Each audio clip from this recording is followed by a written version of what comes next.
os certificados. Como eles vão ser emitidos?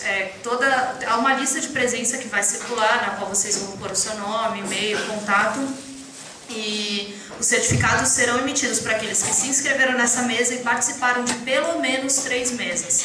Então, o certificado vai ser emitido de acordo com a quantidade de mesas que você participou e com a carga horária dessas mesas. Eu gostaria de fazer um agradecimento aos patrocinadores, a revista Le Monde Diplomatique, a revista Cult, Jornal Brasil de Fato, Editora Expressão Popular, caros amigos, a revista de graduação das Ciências Sociais Primeiros Estudos, os departamentos de Sociologia, Ciência Política e Antropologia, e aos professores que apoiaram a Semana de Ciências Sociais, a Pró-Reitoria de Cultura e Extensão e a Ambons. Também gostaria de lembrar que há revistas do departamento de... Gostaria de lembrar também que há revistas do Departamento de Antropologia à venda, R$10. E vamos começar.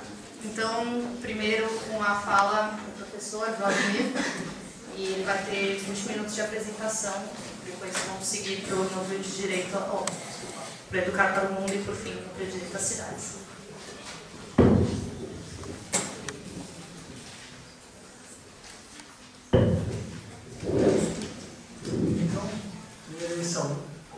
De agradecer a presença de vocês, agradecer também o convite que foi feito pela Santa Acadêmica. É sempre um prazer poder participar de atividades de alunos, sou uma autoridade no meu caso, e ainda mais levando em conta a natureza da discussão, uma discussão sobre não só caracterização da USP aqui na frente, mas também questões vinculadas à reforma educacional e o futuro do nosso sistema educacional no Brasil. Eu gostaria simplesmente de levantar 3 questões que me parecem são 3 questões fundamentais, e que com certeza todos vocês devem, pelo menos se vocês são sensíveis a problemas ligados à educação, devem se preocupar. A primeira é quase um ponto pacífico hoje em dia, que a educação é um dos grandes problemas nacionais. Isso desde a esquerda até a direita, todos parecem que têm um acordo a esse respeito. Vocês encontram na grande imprensa chamadas a respeito dos déficits educacionais brasileiros, vocês encontram na universidade reflexões sobre problemas educacionais no Brasil.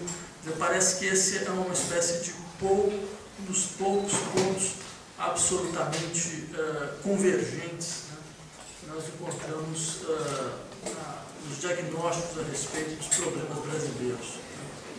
No entanto, é certo que o que cada um entende por educação é muito diferente. Perspectiva, e esse é um dado importante, porque no interior desses debates, uma das estratégias fundamentais é escamotear a diversidade de perspectivas no que diz respeito à compreensão do que significa, afinal de contas, educar. É importante que essa divergência seja escamoteada, porque aquilo que se tenta passar atualmente por problemas de educação, se nós jogássemos luz sobre a respeito da maneira com que certos setores da sociedade brasileira compreendem a educação, isso provocaria muito mais conflito do que realmente consenso. Então, acho importante, esse é o primeiro ponto, que é entender, afinal de contas, o que está em jogo nessa demanda por educação. Eu gostaria só de lembrar para vocês que existe um largo histórico no interior dos debates educacionais do Brasil, um histórico a respeito do qual é importante a gente ter em mente, porque, vez por outra, ele parece que volta, como se nós nunca conseguíssemos passar um pouco de algumas dicotomias que sempre marcaram a nossa maneira de refletir sobre a educação. O momento fundamental de transformação da educação em problema nacional foram os anos 30. Nos Nos anos 30 você teve a formação do primeiro Ministério da Educação, você teve o debate da Escola Nova, Anísio Teixeira e todo esse pessoal. Bem, normalmente faz-se uma espécie de grande elogio dessa perspectiva escola novista, né? E esquece da seguinte coisa. Isso é um ponto importante, porque eu diria que isso funciona hoje como uma espécie de norte nos debates sobre a educação nacional. O que se esquece quando a Escola Nova começou a impor um pouco sua perspectiva sobre o que deve ser a educação no Brasil, uma das grandes características é que você tratava sobre a educação de duas velocidades. Você tem dois modelos de entrada. O primeiro modelo de entrada é um modelo de entrada de formação que visa principalmente a formação técnica de grandes massas que normalmente seriam massas desempregadas. Então, para a classe mais baixa e para a classe média baixa, você tinha um sistema onde, no final do sistema, os alunos iam diretamente ou para escolas técnicas ou para cursos de capacitação técnica. Do outro lado, você tinha um outro sistema, que era o sistema que levava os alunos em direção à universidade. É sempre bom lembrar que é exatamente nesse momento dos anos 30 que as grandes estruturas universitárias brasileiras vão ser consolidadas. Por exemplo, vocês sabem, a Universidade de São Paulo, que é a grande referência universitária do Brasil até hoje, foi criada em 1934. Né? E vários outros núcleos universitários que funcionavam no Brasil foram se consolidando enquanto universidades, ou seja, no sentido de pluralidade de cursos, né? Organização dentro de um mesmo espaço, tal, a partir dos anos 30. E existia então esse segundo modelo, que era o modelo de ingresso via universidade. A universidade seria um curso mais generalista, né? Mais humanista, né? Mas é um curso, um sistema que já desde o início é marcado como um sistema para formação de elite nacional. Era uma universidade de formação de elite. Esse sistema duplo, ele vigorou no Brasil durante um bom tempo, ele desapareceu por um tempo e ele tende a voltar agora. Tende a voltar de que maneira? Quer dizer, percebam como, nos últimos anos, todo o debate sobre a educação no Brasil passa pelo paradigma de nós precisamos formar mão de obra qualificada. Porque nós temos um processo de crescimento econômico, nós temos gargalos, né, na infraestrutura, por exemplo, nós temos um número muito baixo de engenheiros e coisas dessa natureza e tal. Então nós precisamos de um processo de formação em direção ao trabalho. Educar é formar mão de obra qualificada que possa ter empregabilidade garantida. Por isso, quer dizer, qual foi a primeira grande resposta do governo a esse respeito? Foi a proliferação de estruturas de escolas técnicas. Esse ano mesmo, o governo federal deve criar 200, 250 novas escolas. Por outro lado, você teve um processo cuja USP foi um pouco uma espécie de tubo de ensaio, é um processo de tecnificação dos cursos superiores. Quer dizer, basta vocês perceberem o perfil dos cursos que foram implementados na USP Zona Leste. São cursos, por exemplo, de engenharia têxtil. São cursos, não se trata de uma espécie de grande curso geral, onde você, a partir de um certo momento, começa a se especializar. Eles já são especializados desde a sua entrada. Qual é o problema aqui?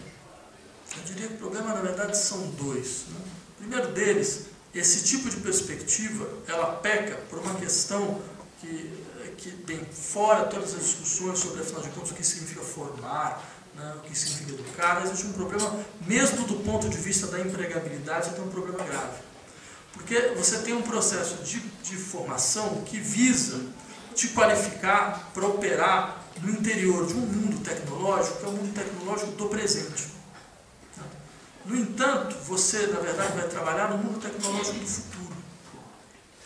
Quer dizer, a configuração tecnológica do ambiente no qual você vai operar vai ser muito diferente da configuração tal como ela é hoje. Mas você foi ensinado, você aprendeu a trabalhar na configuração atual. Por quê? Porque o sistema é hiper especializado.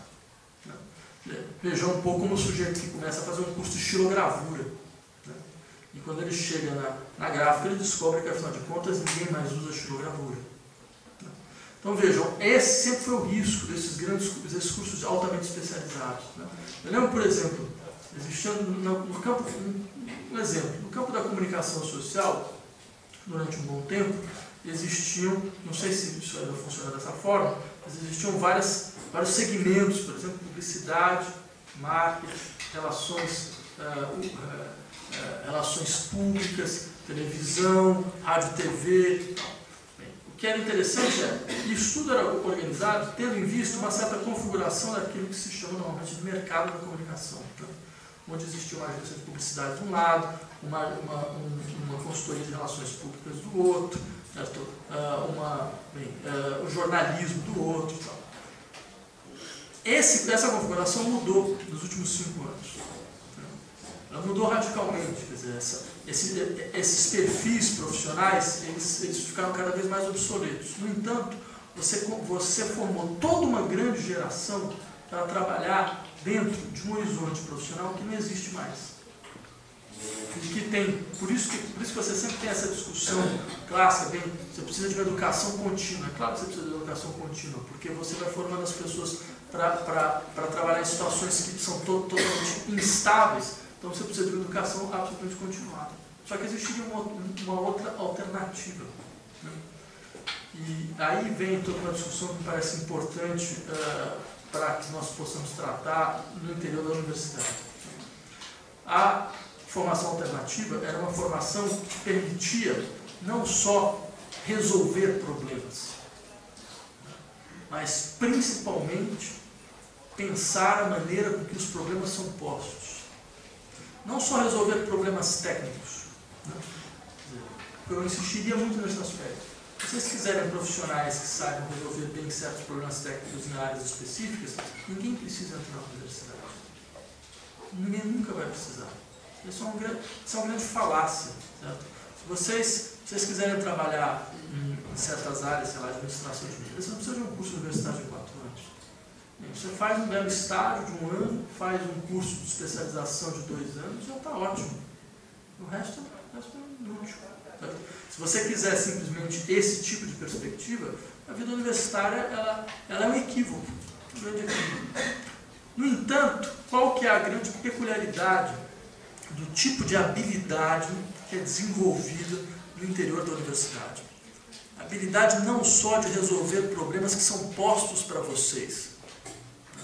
Ou seja, você entra no mercado de trabalho como cientista social, como engenheiro, né, como historiador, e tem lá um conjunto de problemas que já estão postos. Olha, tem empresas que querem fazer trabalhos em tais áreas, tem gente que está querendo fazer pesquisa em tal lugar, não sei o quê, tem esse problema que está todo mundo se perguntando, afinal de contas, como se resolve. A grande peculiaridade da formação e das habilidades que são desenvolvidas no interior da vida universitária, da vida acadêmica, é, além disso, desenvolver a capacidade de desconstruir problemas, de se perguntar sobre a origem dos problemas, de ter uma outra abordagem, né, que faça com que você se pergunte, afinal de contas, mas espera aí, por que esses são os problemas centrais? Não teriam outros? Não seria possível colocar esses problemas em uma outra perspectiva? Será que uma boa parte da nossa incapacidade, como dizia o velho Wittgenstein, boa parte dos nossos problemas desaparecem quando nós conseguimos fazer as boas perguntas? Boa parte dos nossos problemas desaparecem quando nós compreendemos que nossa maneira de enunciar os problemas já é uma parte do próprio problema. Nossa maneira de construir o problema já é uma parte do problema. Então, se nós quisermos resolver o problema, nós devemos aprender uma outra forma de enunciar questões. Uma outra forma de compreender demandas. E esse é um ponto central. Eu diria, bem, no interior de um processo, como o processo que vai se apresentando na educação nacional, essa habilidade é uma habilidade que nós tendemos a perder. E um dos elementos mais evidentes, certo, de uma sociedade que procura, custe o que custar, não formar seus jovens para pensar problemas, é a maneira com que essa sociedade trata as ciências humanas, em geral. né? Ciências sociais, a história, a geografia, a psicologia, que, diga-se passagem, por mais que alguns insistam, ainda é uma ciência humana, não é uma ciência biológica. Tá? Da mesma maneira, a economia, que por incrível que pareça, vejam só vocês, a economia não é uma ciência matemática, tá? Como alguns gostariam de fazer vocês acreditar, né? Mas é uma análise de ciências humanas. Né? Então vejam, a maneira com que a sociedade trata esse campo é muito sintomático da forma com que ela não quer ouvir, né, certos modos de recolocar problemas, né, e de se perguntar sobre a origem e a gênese de certos problemas. E há uma série de indícios bastante preocupantes de que nós entramos num processo onde o campo das ciências humanas tende a ser cada vez mais desqualificado. Desqualificado é a pesquisa com que se desenvolve, o modo de pesquisa que é desenvolvido em ciências humanas tende a ser cada vez mais desqualificado. E por quê? Porque no interior das ciências humanas pulsa uma disposição contraditória. Por um lado, e vocês vão estudar isso com certeza, certo? As ciências humanas elas nascem de uma série de tentativas de implementação de procedimentos disciplinares. Não há psicologia sem criminologia. As bases, por exemplo, da psicologia foram discussões jurídicas sobre, afinal de contas, dado que o sujeito fez um crime, para onde ele vai? Vai para o asilo ou ele vai para a cadeia? Não foi graças a toda essa discussão que a psicologia foi se criando enquanto campo. Não há sociologia, ciências sociais em geral, sem uma reflexão sobre os modos de intervenção estatal na vida social. É daí que nasce, né, aquilo que a gente se chamava de física social no século XIX, né, como é que se intervém nas populações, como é que se organiza as populações e todas as coisas dessa natureza. Ou seja, há uma dimensão profundamente disciplinar e normativa no campo das ciências humanas. Isso é inegável. Certo? Por quê? Porque as ciências humanas não são ciências descritivas. Vocês não produzem simplesmente modelos de descrição de fenômenos sociais. Vocês produzem modelos de intervenção em fenômenos sociais. São ciências de forte cunho intervencionista. Né? E não só no sentido de que elas determinam a certos agentes como eles devem intervir, mas a partir do momento que a sociedade se autocompreende, por exemplo, digamos assim, uma sociedade que se autocompreende como dividida em várias classes que entram continuamente em conflito. Bem, essa simples autocompreensão já determina uma série de predisposições pragmáticas e performativas dos agentes sociais. Uma sociedade que se vê como uma totalidade coerente, coesa, certo? Que precisa de estruturas fortes, do tipo de Durkheimiano para funcionar.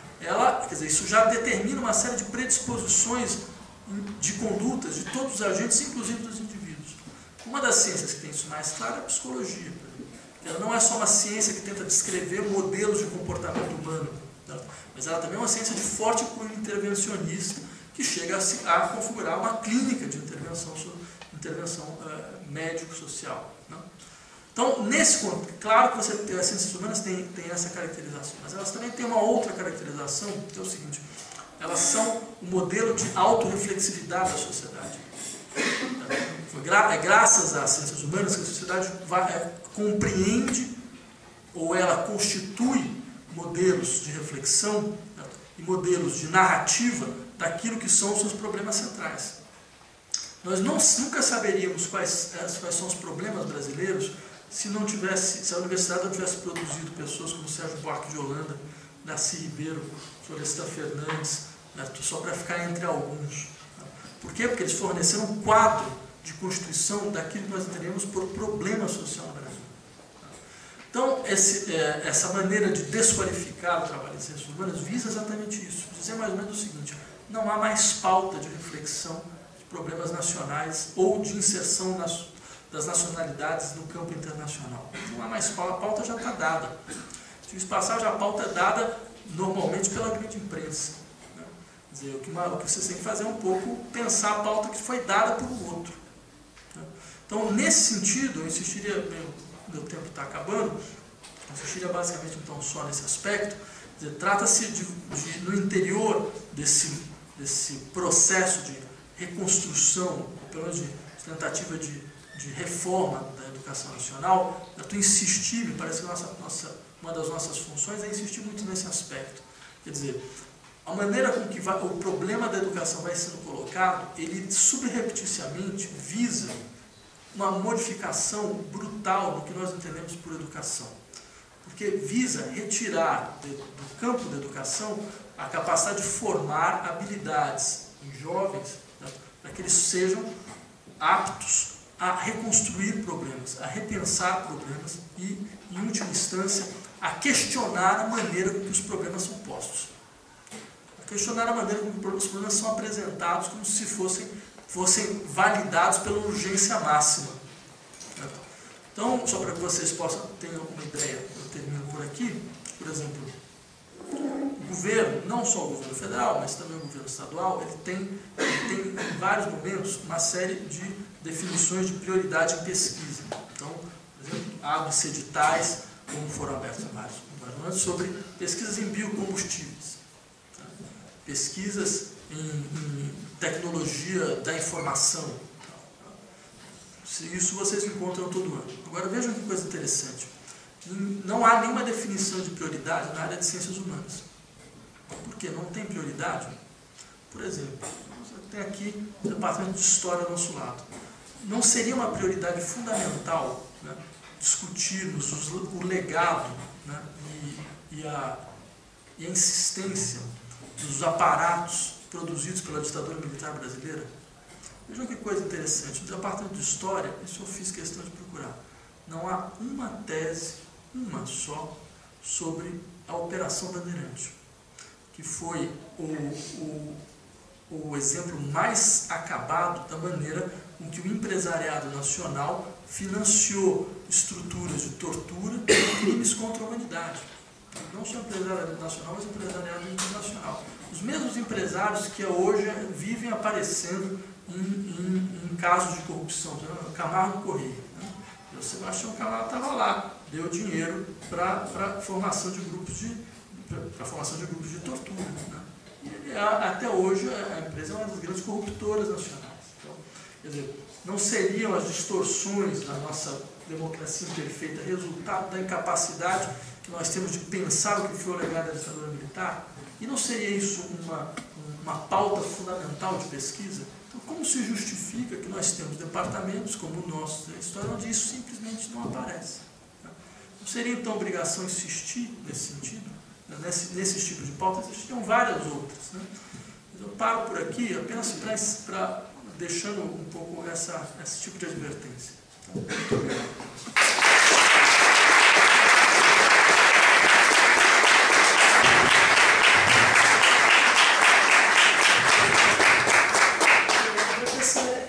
Passar a palavra agora para o Thiago, do Educar para o Mundo.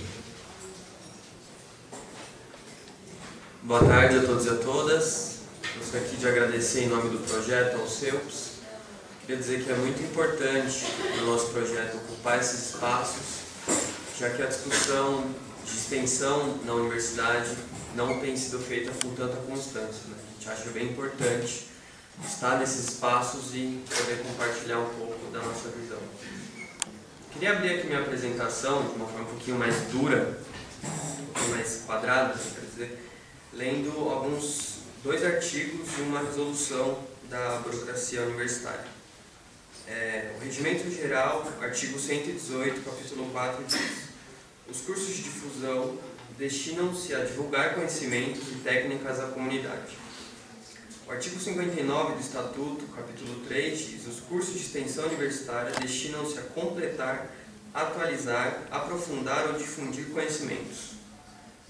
A Resolução 4940 de 2001 diz: o reitor da Universidade de São Paulo, de acordo com o deliberado pelo Conselho de Cultura e Extensão Universitária, considera que a extensão universitária é um processo que articula ensino e a pesquisa de forma a viabilizar a interação transformadora entre a universidade e a sociedade.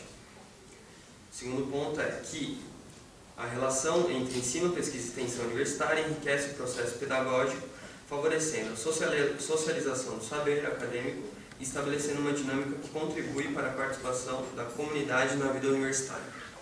Por que eu quis ler essas regras para vocês? Para, primeiro, compor essa oposição que existe dentro da universidade. Na verdade, não é uma oposição entre dois, existem várias ideias sobre extensão dentro da universidade, e uma delas é representada por esses dois artigos que eu li. Primeiro, a ideia de que a gente tem um espaço aqui na cidade universitária em que a gente completa conhecimentos, a gente atualiza conhecimento, a gente aprofunda conhecimento e faz favor de levar para uma comunidade despossuída de conhecimento. Isso seria uma visão de extensão.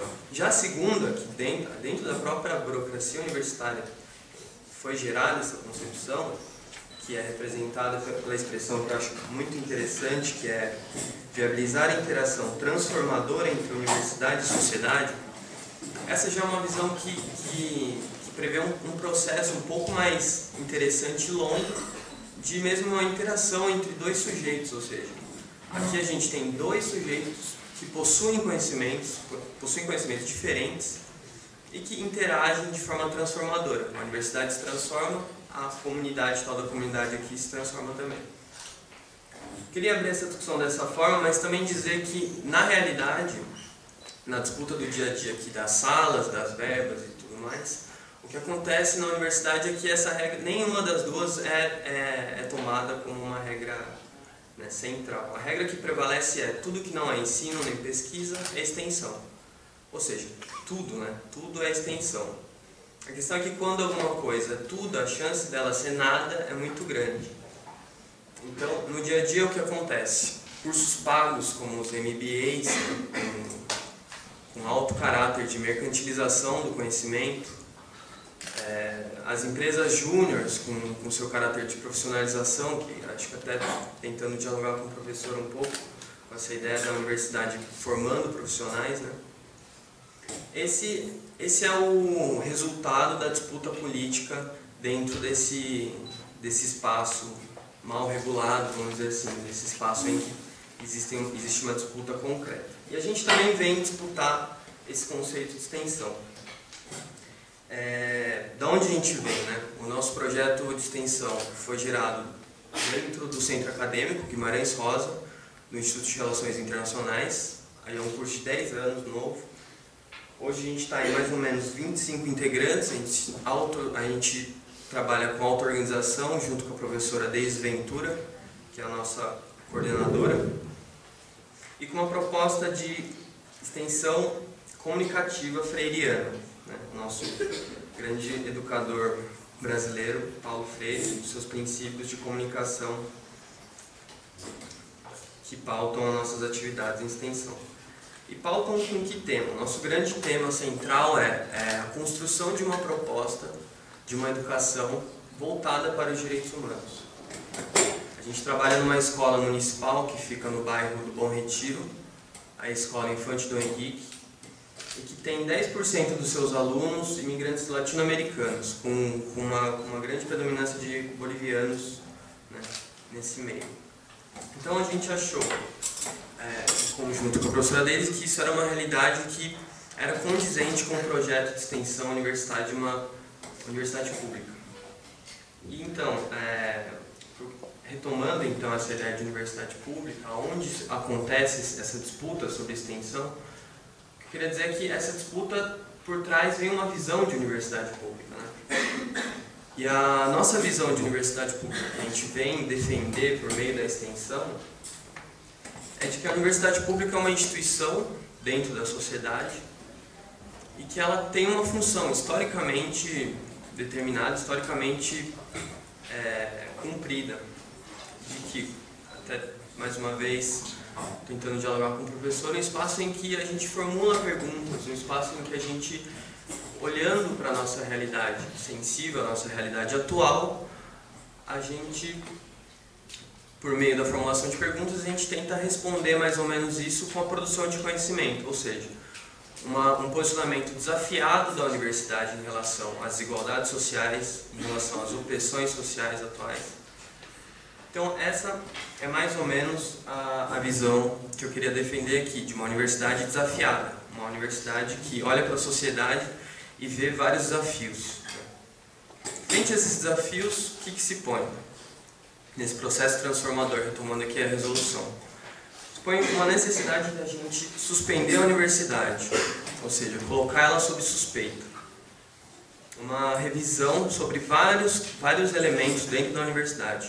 Um dos primeiros aqui, remetendo àquele conceito dos 2 artigos, né, que é levar o conhecimento à comunidade, vamos entender então que proposta de conhecimento, qual a revisão que a gente acha que tem que ser feito sobre esse conceito.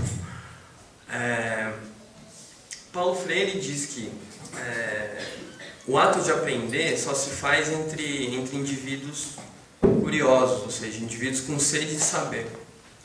Indivíduos que tomam para si o conhecimento, compreendem, né, e aprendem, que é o tomar para si, e inventam, ou seja, o ato de aprender é um constante inventar e reinventar, segundo esse autor.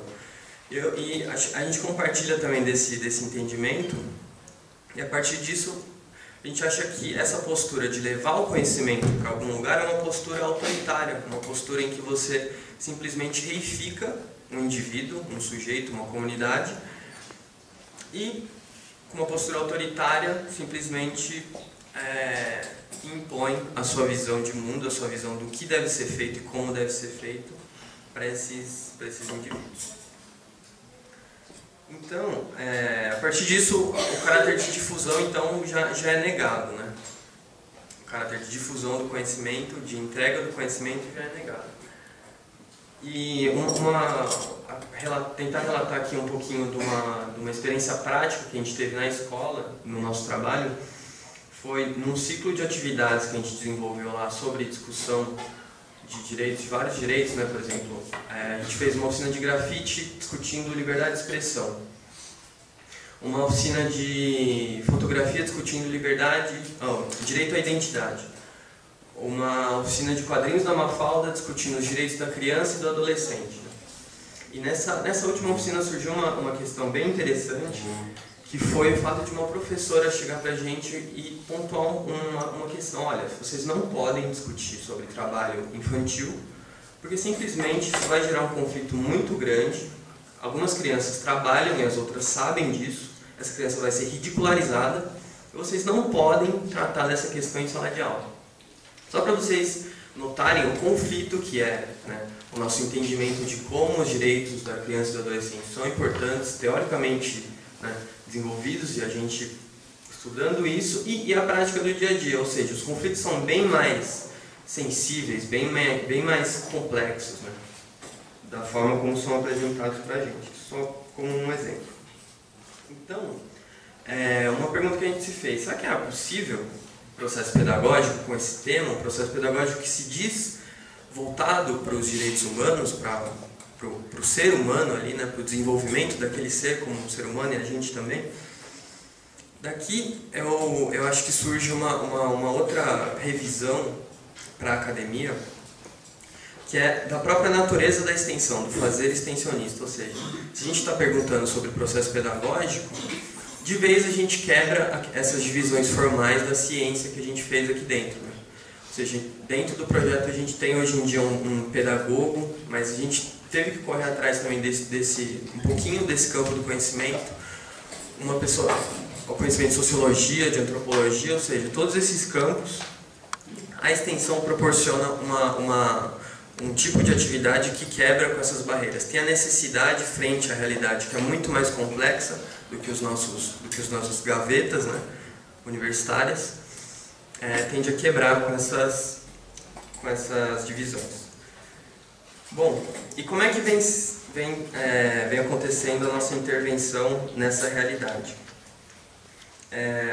Agora a gente discutiu, semana passada a gente discutiu com o diretor Cláudio, que é formado aqui na USP, e ele tem como ideia de desenvolver, né, numa escola que tem a característica de abrigar, de ter, né, como aluno imigrantes latino-americanos e imigrantes do Brasil em geral que sofrem opressão em relação a essa realidade, além de serem estudantes pobres, né, e por aí por diante.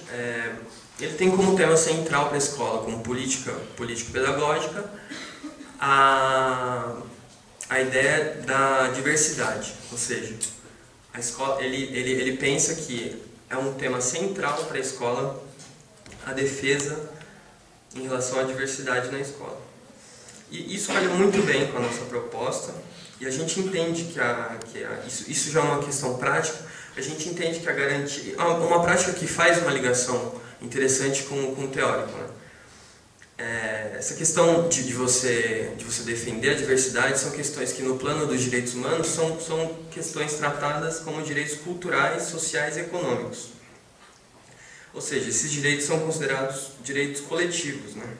E desde de 2 anos atrás, quando a gente começou os trabalhos lá nessa escola, a gente notou que realmente era impossível você desenvolver qualquer tipo de trabalho, né, para construir uma proposta de educação para os direitos humanos só com um grupo específico, ou seja, vamos lá só conversar com os brasileiros que oprimem os bolivianos e aí tudo bem, daqui para frente eles vão se respeitar e tudo bem. Não é essa a questão. A questão é um direito coletivo que tem que ser entendido como importante, e os sujeitos ali têm que se entenderem, tanto eles como a gente, como sujeitos desse direito, de forma coletiva. Então, a construção, a gente se pauta dessa maneira. Além disso, a questão da imigração, em específico a migração latino-americana, tem uma complexidade a mais que a própria realidade da opressão nesse âmbito está no âmbito maior que é da sociedade, ou seja, a mídia dizendo sempre que a Bolívia é relacionada com um narcotraficante, ou que quando aparece é de forma totalmente, né, a gente sabe, é o escravo, é o pobre, daquela forma bem característica que a mídia gosta de explorar os assuntos delicados, os assuntos da sociedade.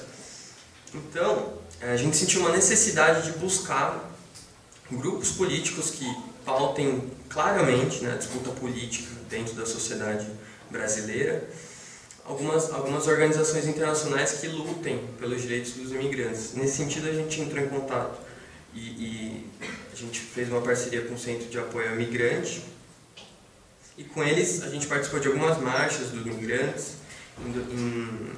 No ano passado, a gente conseguiu construir um jornal comunitário, uma tentativa dos próprios imigrantes fazerem os seus jornais. E também, ano passado, a gente fez um seminário na Faculdade de Direito, discutindo o Estatuto do Estrangeiro, que é um documento complicado, que não foi revisto desde 1980, que data esse documento. Ele foi feito no meio da ditadura militar e mesmo depois da Constituição ele não foi revisto, ou seja, o imigrante é aquele, né, possível comunista, inimigo da nação e contra a segurança nacional. Então, existe uma necessidade muito grande de rever esse documento, ele está parado hoje em dia no Congresso Nacional. E desse seminário foram tirados muitos pontos interessantes, a gente conseguiu publicar um artigo na Le Monde Diplomatique e saíram alguns pontos que para os movimentos sociais são muito importantes, ou seja, o voto do imigrante. Isso é um ponto fundamental do ponto de vista deles, pelo caráter de invisibilidade que os imigrantes assumem dentro da sociedade quando você não tem o direito ao voto, ou seja, que político vai olhar para você, para onde você vai levar suas demandas, sendo que você não tem esse direito básico, né, dentro da nossa sociedade. Então, até para combater e rever essa invisibilidade, tentar colocar essa questão mais à luz, é um papel nosso também, como projeto de extensão, levar essa discussão para todos os cantos que a gente conseguir, dentro e fora da universidade. Bom, são muitos trabalhos e a nossa proposta é sempre de construir conhecimento, ou seja, produção mesmo. Produzir junto com os nossos interlocutores. Então, esse ano a gente tem uma proposta de um documentário, por exemplo, que é uma linguagem que tanto movimentos sociais quanto a gente da universidade pode, né, se utilizar para reflexão, para intervenção na realidade, como uma proposta de cartilha para os direitos humanos, que a gente está tentando desenvolver esse ano lá na Escola Infante do Henrique. Mas para a gente desenvolver esse tipo de atividade, a gente luta contra uma estrutura que um colega nosso chamou de estrutura mambembe. Eu achei bem engraçada essa expressão, que é uma ideia de que, tentando arrumar um dinheiro com a cervejada e ao mesmo tempo, né, com algumas impossibilidades ali, que são impostas para a gente, porque o pessoal tem que fazer estágio, ou seja, extensão tem uma dificuldade enorme em conseguir bolsa, né? Então o trabalho de toda semana na escola fica debilitado nesse sentido. Os espaços que eu disse, que são ocupados pelos cursos pagos, né? E que o nosso projeto, por exemplo, não possui espaço atualmente para trabalhar, e daí por diante. A gente tem uma estrutura muito complicada para que um processo realmente dialógico possa de fato produzir um conhecimento, possa de fato intervir na discussão aqui dentro da universidade e na sociedade. Frente a isso, a gente se mobiliza junto com os projetos lá no Direito, o SAJU, o LABEX da EASH, o EPA ali da Faculdade de Arquitetura, a incubadora, né, o ITCP, o pessoal da NDC também, e o escritório piloto da Poli. A gente se organiza num coletivo chamado Fórum de Extensão da USP, que é um grupo organizado para justamente a gente disputar o conceito de extensão e disputar a universidade, já que a gente está disputando a extensão o conceito de extensão baseado no nosso entendimento de universidade. Só vou ler aqui uma frase que eu gosto bastante do Paulo Freire, que é bem conhecida. Ninguém liberta ninguém, os homens se libertam em comunhão. Com poucas metodologias estabelecidas, mas com muita vontade e com responsabilidade fácil do interlocutor, acreditamos que nós, do projeto Extensão Universitária Educar para o Mundo, estamos contribuindo à nossa maneira para a criação do novo, para uma nova concepção de sociedade pautada nos direitos humanos e na igualdade dentro da diversidade. Convidamos a todos a mantermos, com marchas firmes entre universidade e sociedade, a utopia de reinventar a sociedade. Muito obrigado. Vou passar aqui para quem se interessar o blog, Educar para o Mundo, tudo junto, educarparaomundo.wordpress.com. Quem também se interessar, acho muito interessante vocês procurarem os centros acadêmicos para desenvolverem projetos de extensão, procurarem o fórum de extensão também, e também o EPM está à disposição para qualquer ajuda que a gente possa contribuir. Muito obrigado.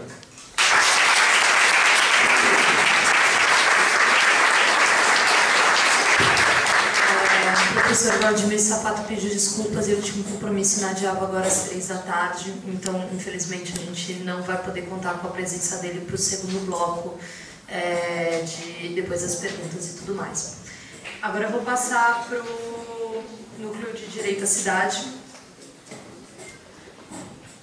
Boa tarde a todos. Meu nome é Rafael Locatelli Tatemoto, sou estudante de Direito, também conhecido como Tatemoto.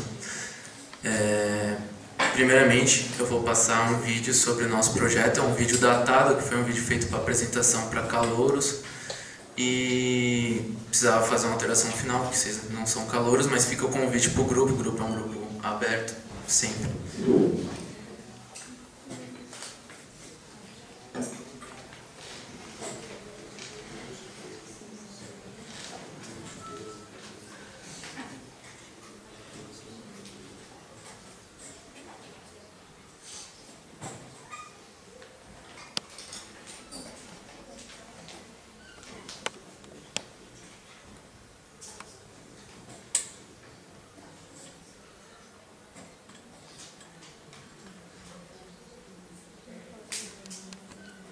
Falar de extensão universitária, tentar explicar um pouco o trabalho do Núcleo de Direito da Cidade e tentar trazer à tona algumas das nossas referências teóricas em relação à extensão universitária.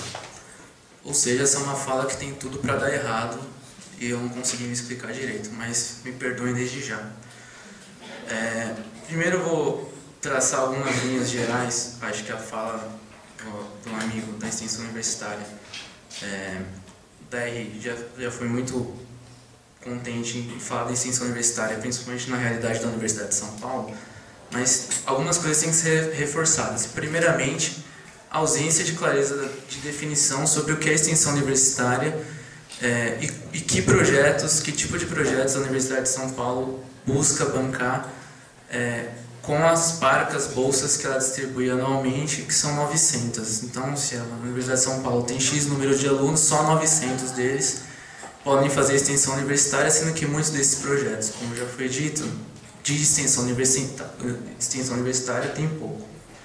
E é necessário reforçar, esse ponto eu vou retomar mais adiante, que a extensão universitária, tal como nós a entendemos, é um processo que está na contramão do que está posto e que está sendo construído na Universidade de São Paulo nos últimos 10 anos, pelo menos.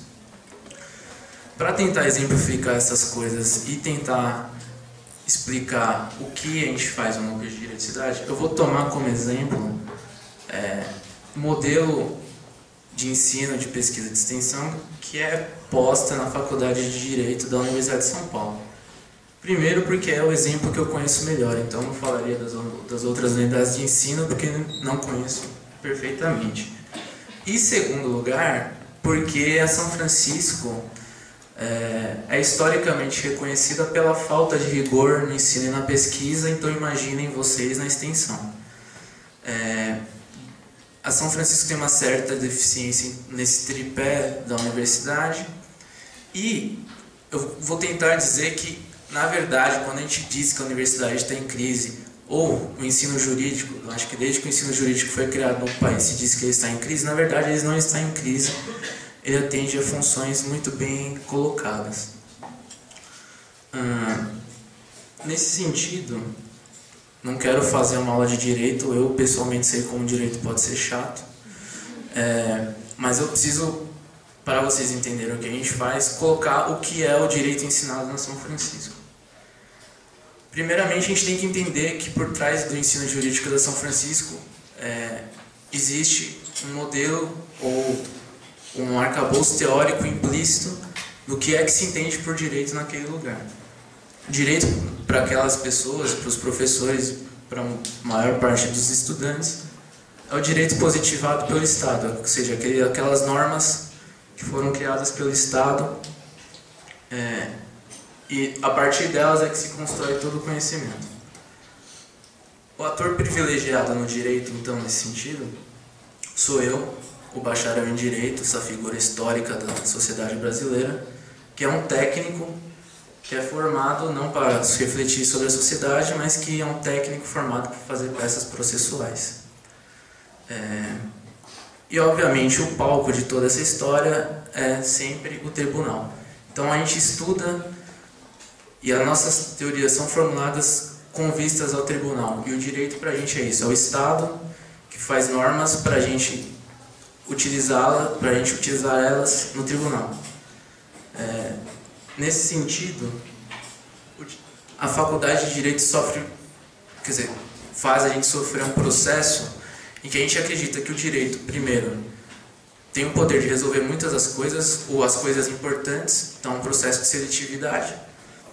Então, aquilo que, primeiro, nem tudo o direito resolve, mas o que é importante o direito resolve. E indício dessa distorção sofrida na nossa deformação jurídica é que eu vou passar 6 meses estudando como é que se faz testamento, que é uma coisa que é muito feita no Brasil. Vou estudar como é que um soldado pode fazer testamento em caso de guerra, no campo de batalha. E eu tive uma aula sobre despejo, que é uma coisa que acontece pouco no Brasil.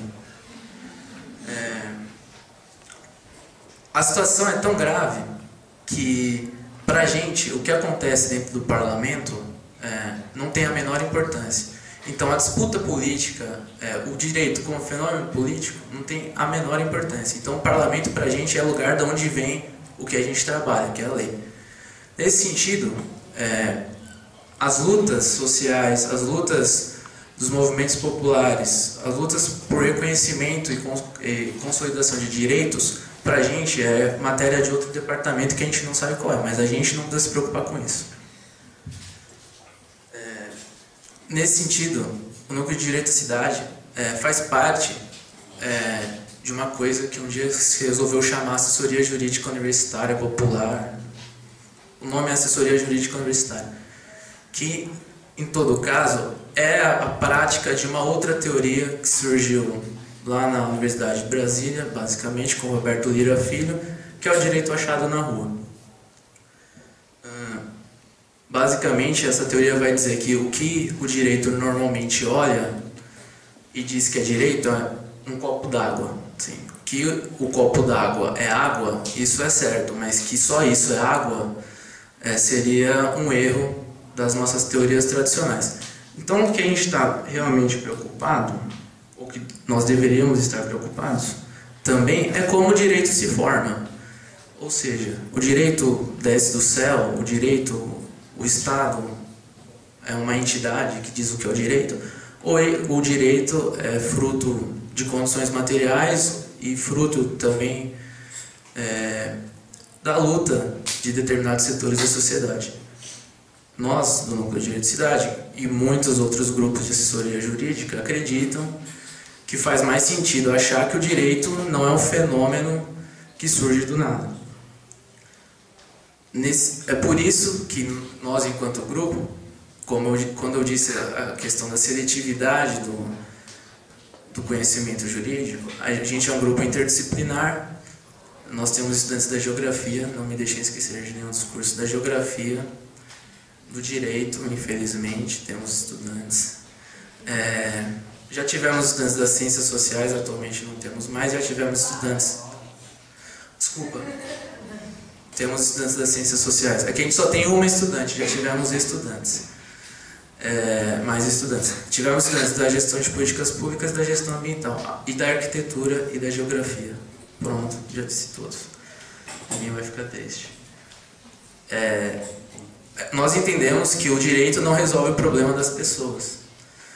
Muitas vezes o maior problema das pessoas não é um problema que se resolve pelo direito, ou que pelo menos não pode ser compreendido apenas pelo direito. Posso citar alguma desses casos em que o direito distorce a realidade?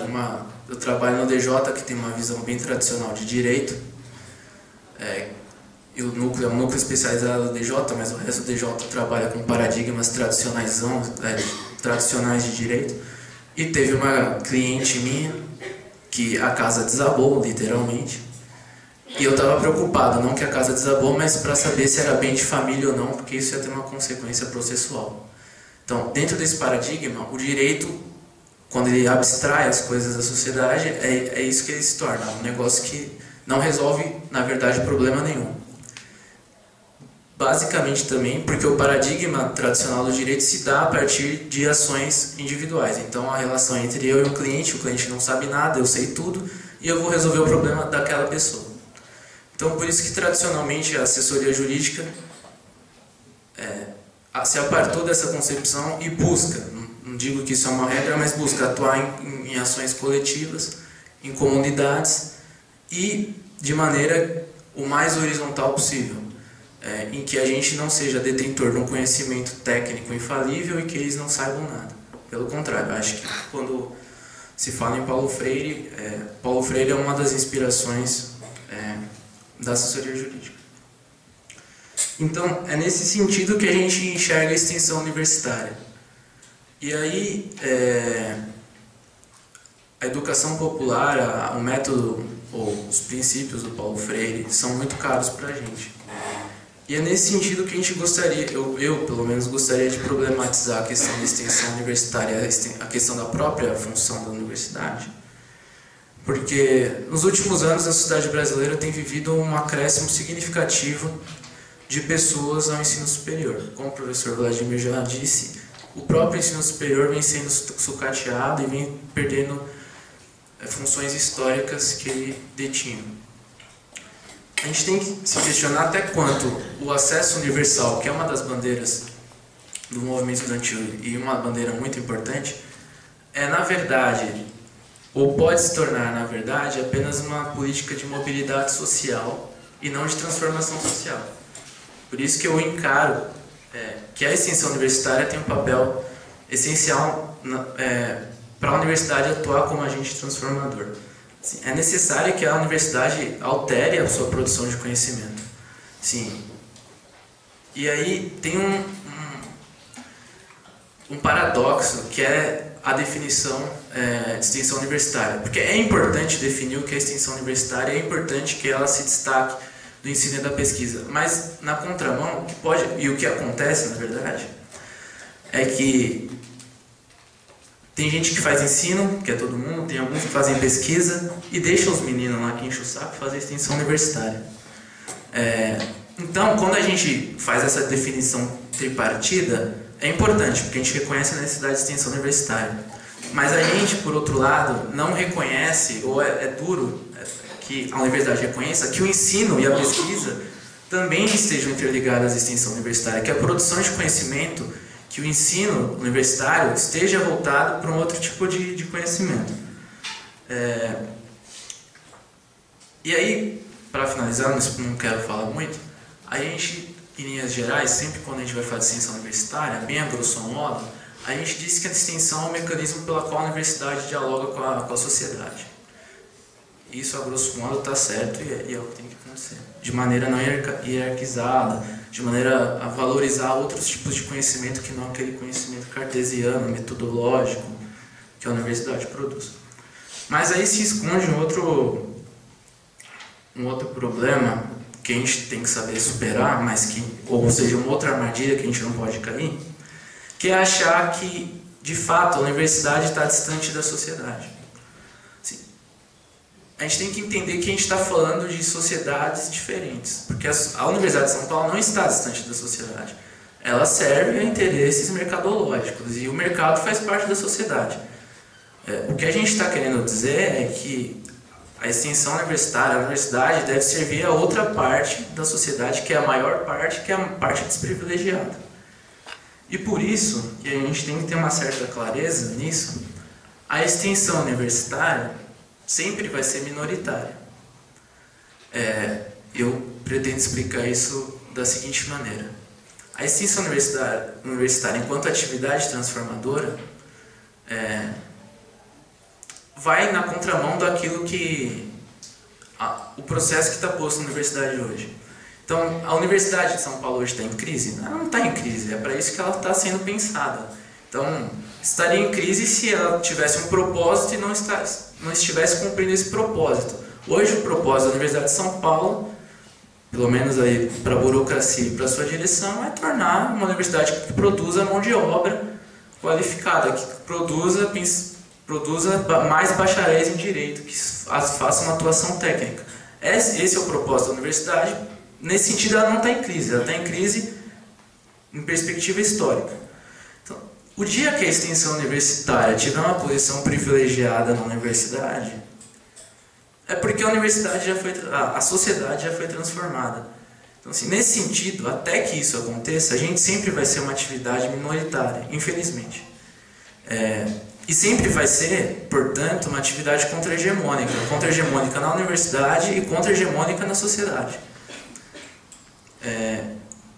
Nesse sentido, isso é um convite, para deixar bem claro o que a gente entende por extensão. Para a gente do núcleo, extensão universitária é uma atividade militante.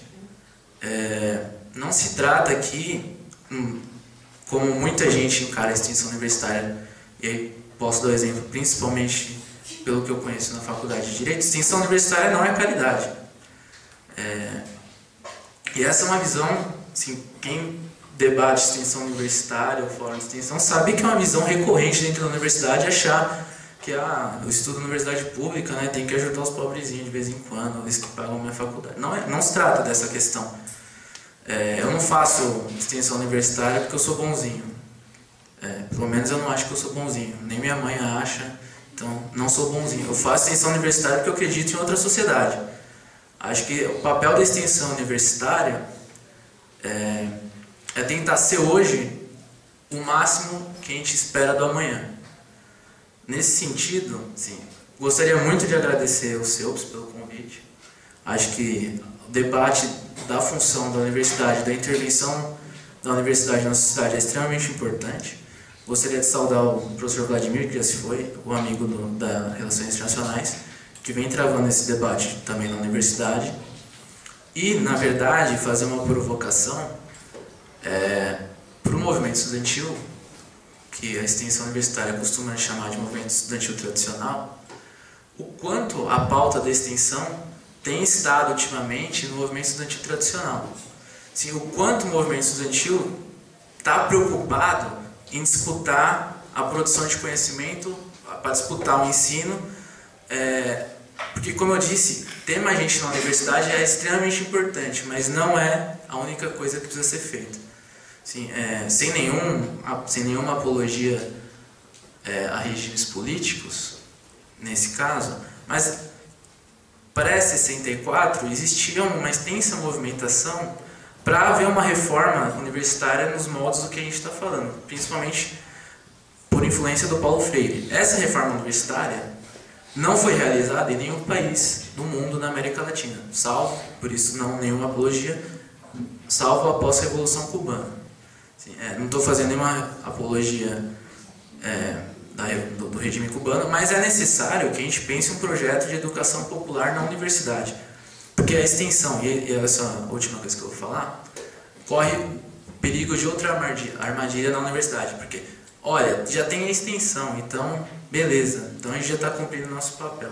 E não é isso, a gente não quer que a distinção continue. A distinção existe. Universidade, pessoas que não estão na universidade. Porque, na verdade, a gente quer superar essas distinções. Muito obrigado pela atenção.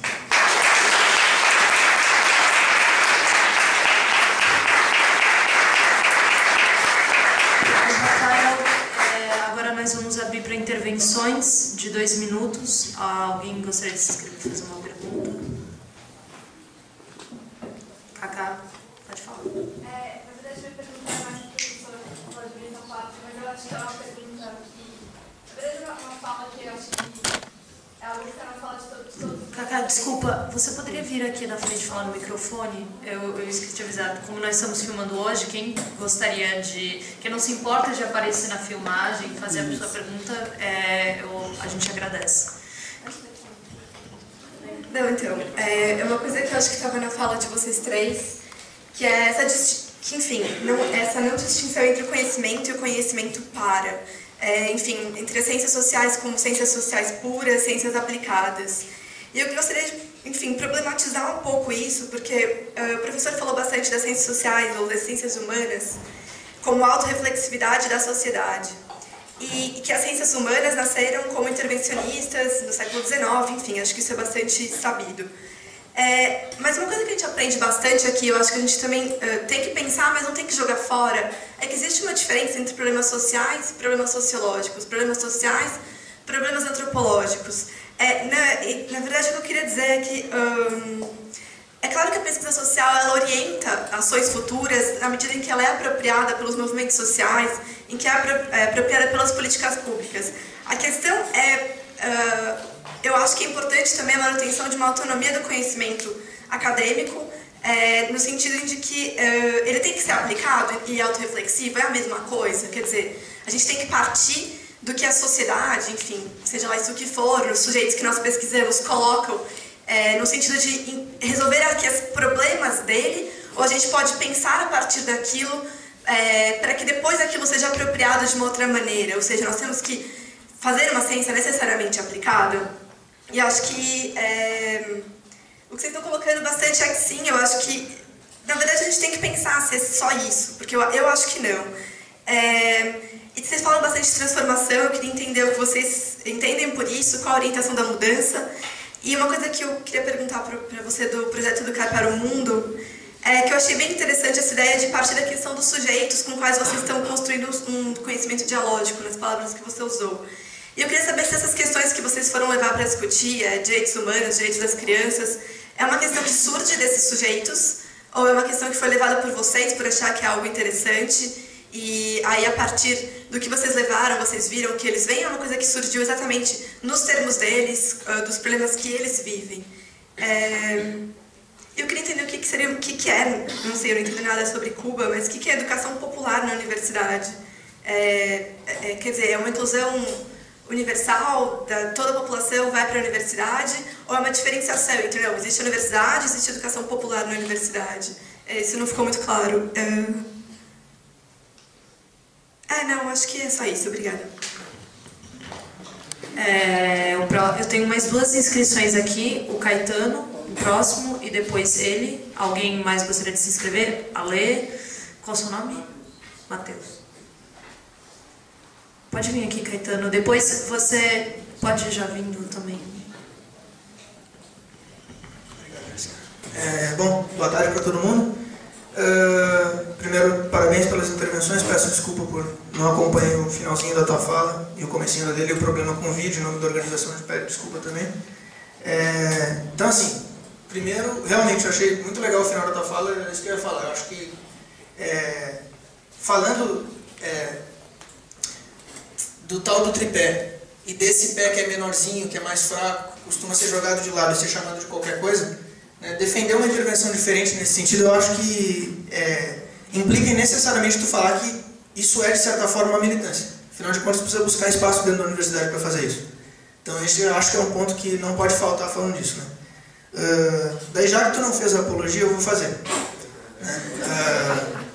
Só uma sinceridadezinha ali. Eu tive e daí, até já tentando dialogar com a pergunta que a Cacá fez, né? Eu tive na última Convenção Nacional de Solidariedade a Cuba, que estava presente o reitor da ELAN, da Escola Latino-Americana de Medicina, né? E estava também um deputado federal do PT, numa mesa que fez com ele, e então o deputado perguntou para ele como que estavam os avanços no projeto de educação cubana, porque ele estava vendo os números e não via, por exemplo, a construção de novos prédios, campos e... né? Ou seja, essa lógica do cimento, né? Assim, cadê as novas universidades? Eu não estou vendo ampliação porque eu não vejo um novo prédio.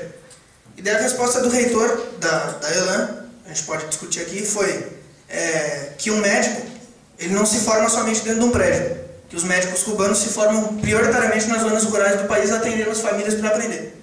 A especialização, sim, é feita dentro de laboratórios, com o máximo de tecnologia possível, etc. Então, assim, é algo a ser discutido, mas eu acho que é um elemento importante para entender que o aprendizado ele pode se dar na relação direta com as necessidades, né? E essas necessidades realmente são colocadas. Como pergunta, eu gostaria de deixar, né, para os 2 projetos, se hoje a gente pode entender que existe, sim, extensão universitária, e é muito grande, se a gente pode falar que essa extensão ela se dá com o mercado.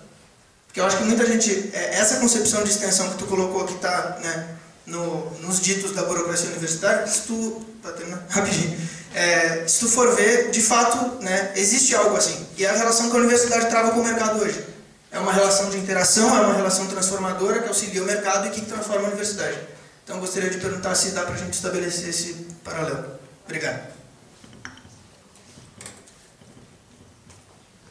Oi, boa tarde, gente. Eu sou o Pedro, sou estudante do 3º ano de Relações Internacionais. E eu queria colocar que eu achei bem interessante o debate que foi trazido pelo... Desculpa, esqueci o nome, que faz parte do Núcleo de Direito à Cidade, sobre como fica a situação da extensão e de uma concepção diferente de produção de conhecimento hoje na universidade, diante da forma como a universidade vem se expandindo nos últimos anos, particularmente o ensino federal, depois, né, dos governos do PT. Bom, tanto a universidade privada quanto a universidade pública federal, ela tem se expandindo, vem expandindo fortemente, sem um adequado repasse de verbas, o que faz com que muitas vezes os estudantes eles tenham acesso à universidade, mas não consigam desempenhar funções que vão além da sala de aula. Não conseguem desenvolver atividades de pesquisa, não conseguem desenvolver atividades de extensão. E isso também inviabiliza uma outra concepção de produção de conhecimento, que é a extensão propaga, que é aquela concepção que está relacionada a uma função social da universidade e também a uma produção crítica de conhecimento, né? Que vincule tanto, tipo, que esteja lá relacionando a produção de conhecimento acadêmica produzida na universidade com outros tipos de conhecimento, também o conhecimento popular, sem uma hierarquização entre eles. Aí eu queria colocar também para vocês como vocês enxergam como pode melhorar a relação entre a extensão, os projetos de extensão e o movimento estudantil tradicional, porque eu reitero o apelo que foi feito por ambos. Eu acho que tanto os militantes que estão envolvidos no movimento estudantil tradicional, eles deveriam se envolver mais em atividades de extensão. Eu participo do Fórum de Extensão e os debates são feitos lá sobre como a universidade pode se aproximar da sociedade e estabelecer essa dinâmica de uma outra produção de conhecimento. E também fazer apelo para que aqueles que defendem a extensão se envolvam cada vez mais no movimento estudantil e defendam, né, que o movimento estudantil paute isso dentro dos seus fóruns. Obrigado. Ale, e depois é o Matheus, e aí a gente abre para o bloco de considerações finais. Oi, gente, boa tarde. Para quem não me conhece, a Ale do terceiro ano aqui da Sociedade. Eu só queria aproveitar a provocação que o companheiro que fez do movimento estudantil. Acho que saldo bastante a iniciativa dos companheiros de fazer projetos de extensão voltados para a população, que se diferenciam bastante das empresas júnior, por exemplo. Acho que é um exemplo bem qualitativo, mas acho que foi levantado bastante o caráter hegemônico da produção de conhecimento da universidade voltada para o mercado. Na verdade, eu queria colocar que tem realmente muitas dificuldades em relação ao que são os projetos de extensão, porque, de fato, a estrutura da universidade está voltada para atender esses interesses de mercado, então vai sobrar sempre uma brecha muito pequena para que a gente faça alguma coisa por fora disso. E não é à toa. O que eu queria vincular só, colocar mais um elemento no debate que o companheiro citou, é que a gente tem uma estrutura de conselho universitário, que é quem toma as decisões aqui, que, por exemplo, passou aquelas diretrizes no ano passado, que são as diretrizes que visam aprofundar muito mais o que é o conhecimento voltado para o mercado. E hoje no CO você tem, por exemplo, a maioria das cadeiras ocupadas por professores livre-docentes, etc. Agora, a ligação que tem com o mundo de fora daqui não é através de uma associação de moradores da periferia, nem nada desse tipo. Pelo contrário, é pela Federação das Indústrias do Estado de São Paulo, pela Fiesp, que tem cadeira fixa no Conselho Universitário. Então, se a gente quer de fato questionar o conhecimento produzido na universidade mais de conjunto e quiser fazer a diferença de fato para fora, que a gente tem que disputar a estrutura de poder da universidade. Não pode ter um CO formado dessa maneira, totalmente antidemocrático. Nenhuma reitoria, que na verdade quem escolhe o reitor colocado aqui dentro é o governador de São Paulo, hoje aí nas mãos do PSDB, que é um dos governos mais neoliberais que a gente já viu aí também, né? Não sei, atropelado pelo PT, na verdade. É complicado. Mas então, e em relação a isso, que tipo, tem todo um debate no movimento estudantil que se a gente escolhesse um reitor, se a gente votasse para reitor, que isso resolveria a situação. E na verdade eu queria colocar que é necessário que os estudantes tenham que pensar mais profundamente. Na verdade, as organizações de estudantes, de funcionários, de professores, em ligação com as estruturas de fora da universidade, que deveriam estar na gestão de o que é feito e o que não é feito dentro da universidade, para ter uma produção de conhecimento voltada para a população.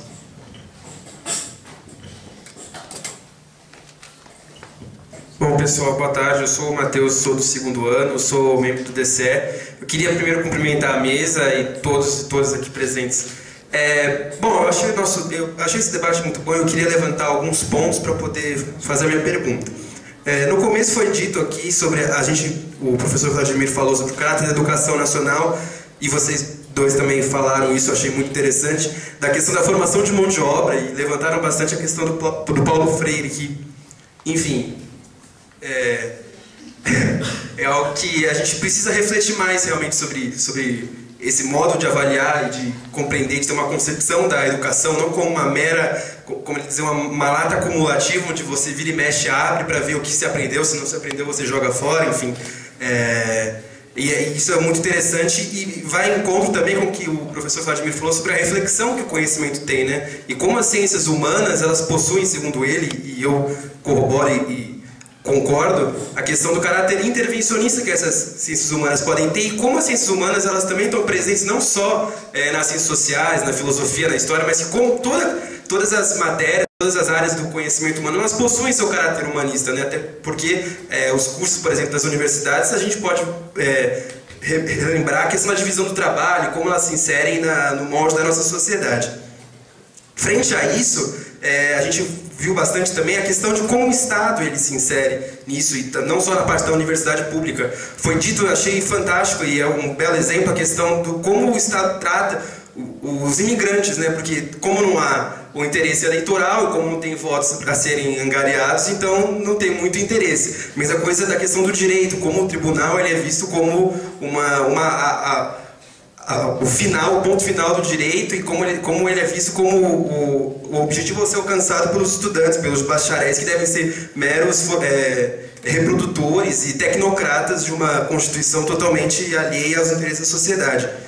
Por fim, eu acho que a gente consegue concluir com tudo isso, depois eu queria saber a opinião de vocês, sobre como a gente faz frente a um cenário como esses, como a gente faz para que essa educação não tenha esse caráter, para que as coisas não sejam do jeito como estão.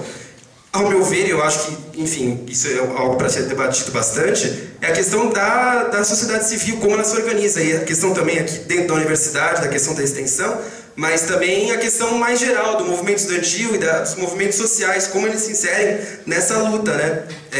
Como agentes realmente transformadores. E, enfim, numa sociedade como a gente percebe como a nossa, e numa universidade primordial como a nossa, mas também, enfim, a nossa organização aqui nas ciências sociais é importante para isso. E eu queria terminar dizendo como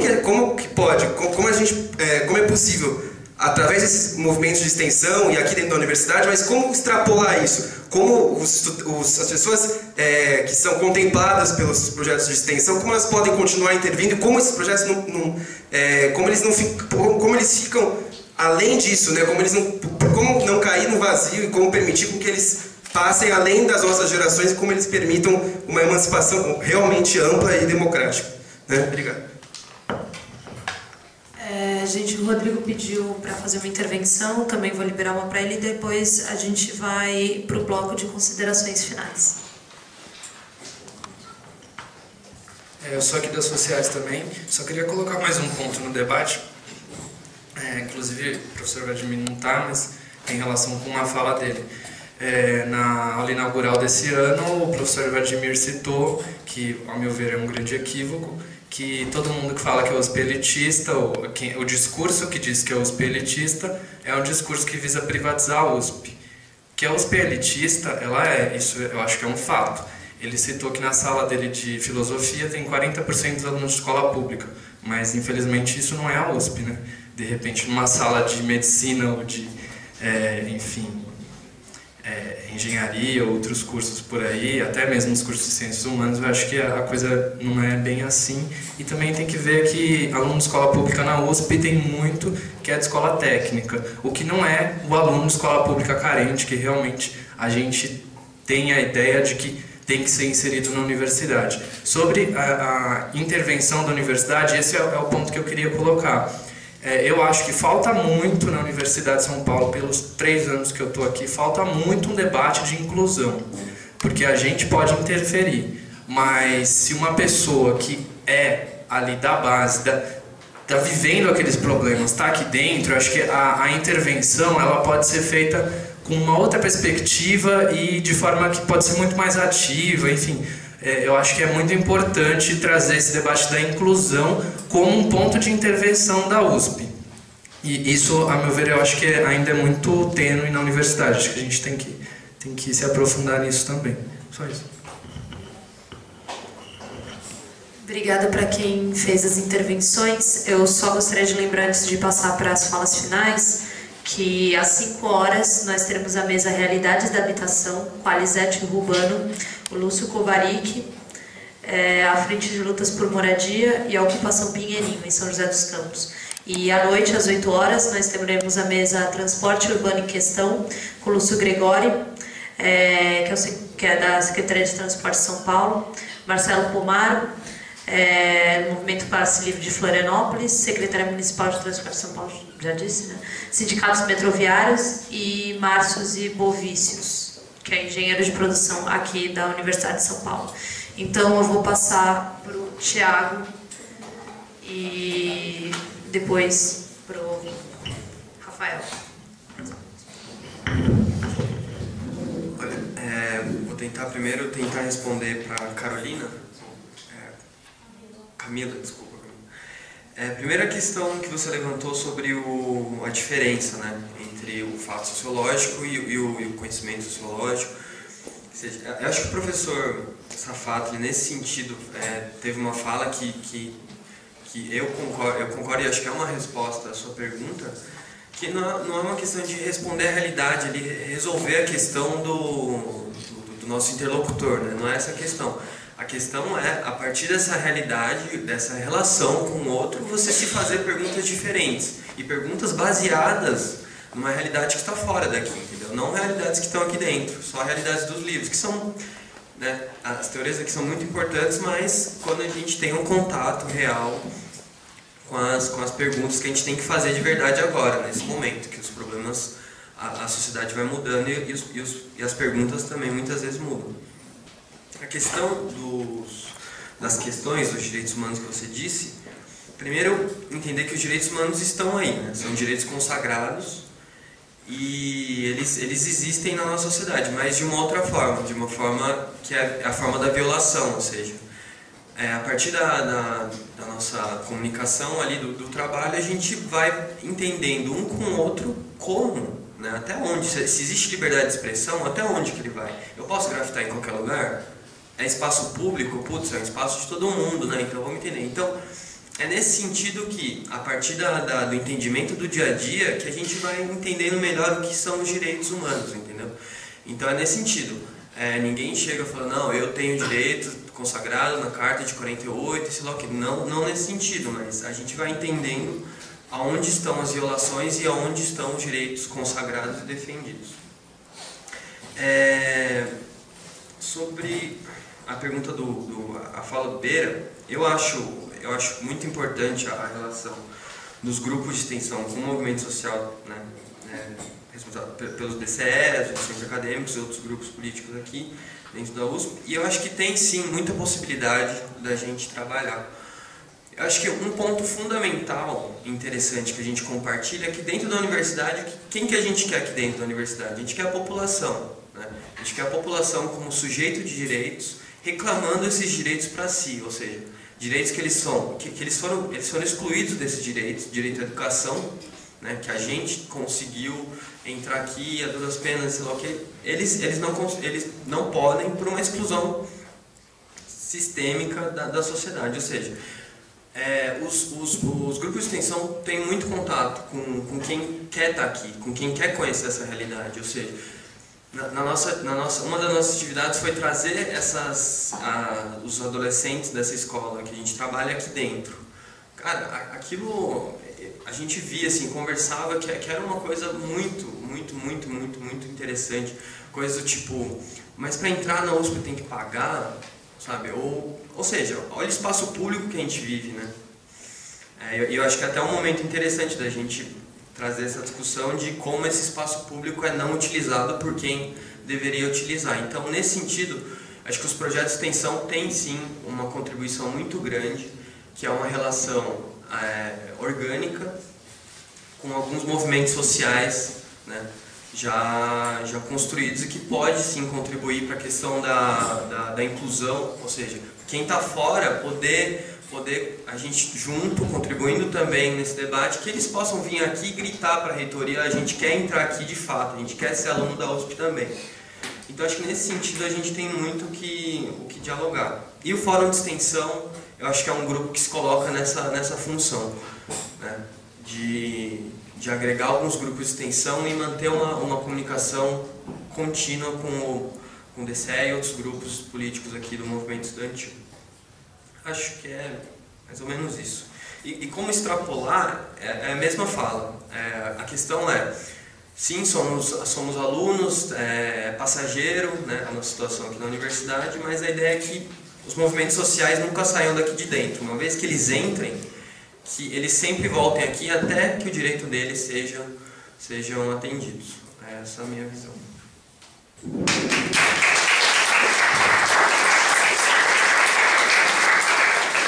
passar agora para o Rafael, do Núcleo de Direito à Cidade. Bom, acho que algumas grandes questões foram postas aqui. Acho que eu vou tentar dar o exemplo de Paraisópolis, da nossa atuação, para tentar exemplificar melhor algumas coisas. Na perspectiva do Paulo Freire, assim, a gente poderia ir para Paraisópolis fazer diversas outras coisas que a gente não faz.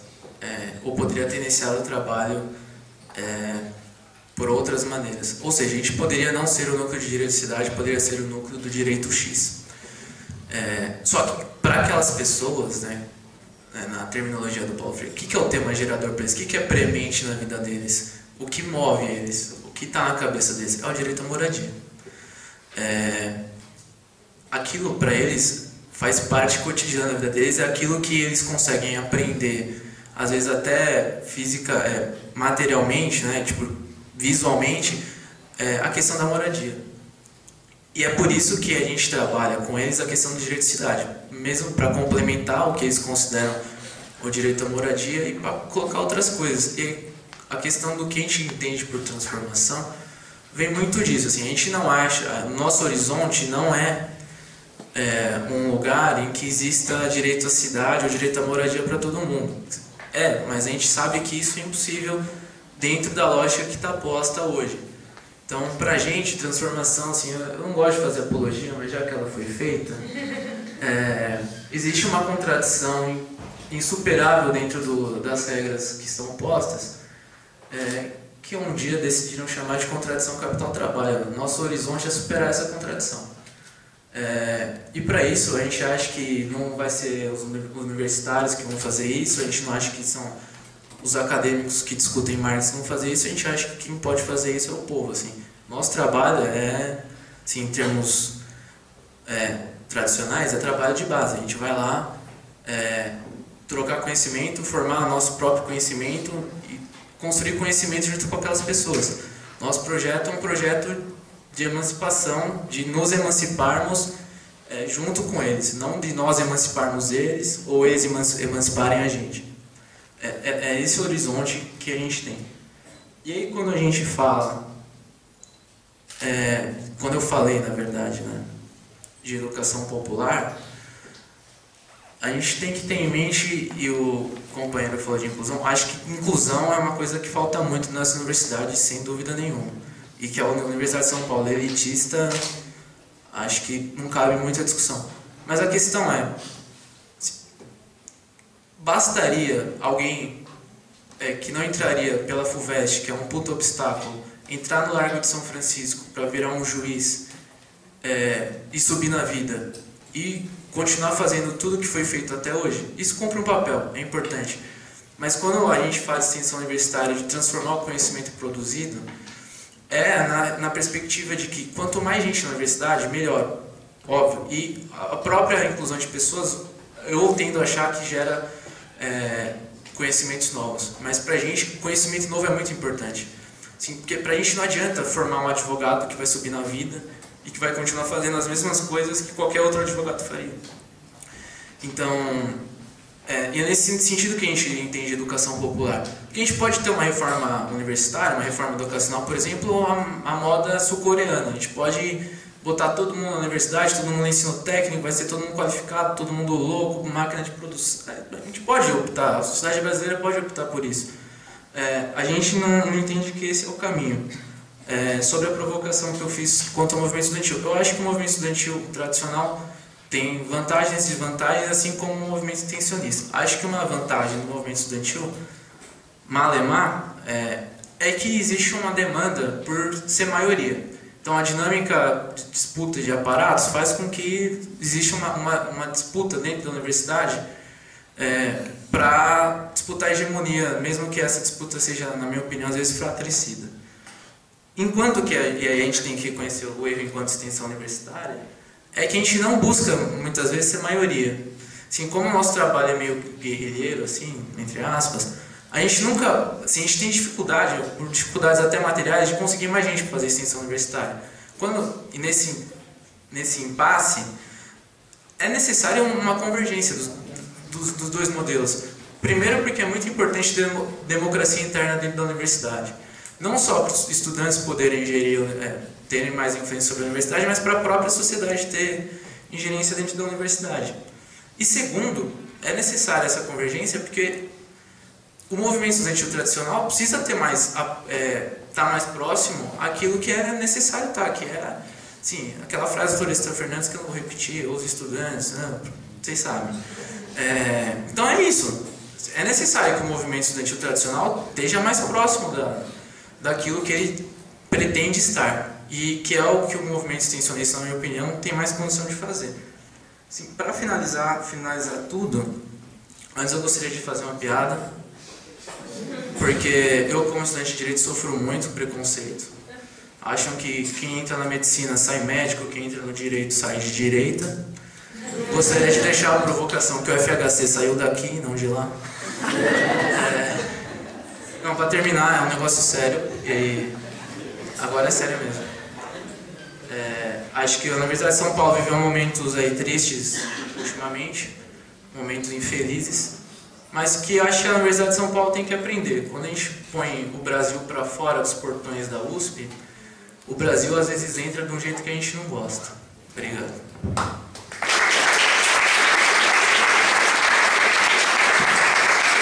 Eu queria muito agradecer aos participantes, a todo mundo que ficou até o final. E eu gostaria de fazer uma correção, que eu passei uma informação errada. A mesa das 20 horas de hoje, Transporte Urbano em Questão, o Lúcio Gregori é o ex-secretário de Transporte de São Paulo e também foi convidada a atual Secretaria de Transporte de São Paulo, ou secretário ou algum participante. Então,